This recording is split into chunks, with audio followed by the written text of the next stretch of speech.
rhai sydd fan hyn eto. Ac yn y fideo diwethaf, dwi wedi dangos i chi sut i mewnosod llun o Google i Google. So, chi wedi chwilio am llun a chi wedi rhoi ei mewn. Nawr, beth sy'n digwydd os mae llun ar eich ffôn chi? Chi wedi tynnu llun ac i chi se wedyn rhoi y llun yna o'ch ffôn chi i'ch gwefan. Wel, dyma un ffordd i chi'n gallu gwneud.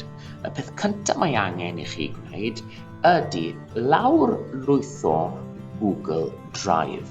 Ac mae Google Drive gyda fi fan hyn. So, chi'n gallu gweld Google Drive fyna. Nawr, os dwi ddim gyda chi, mae angen i chi mynd ar eich App Store chi neu Google Play a wedyn lawr lwytho hwnna a wedyn mewn gofnodi gyda eich cyfrif ysgol. Nawr, arwch chi mewn gofnodi, beth chi'n gallu gwneud wedyn yw ffeindio llun a gwasgu share.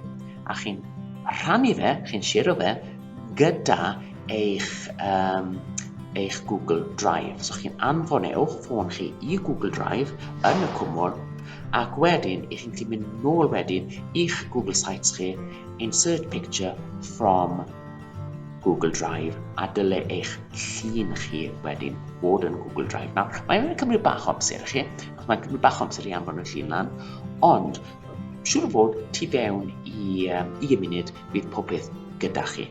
A chi'n gallu gwneud hwnna hefyd gyda fideos yn ogystal â lluniau. A cofiwch, mae lluniau gwreiddiol yn llawer gwell na lluniau chi'n just wedi cael off Google.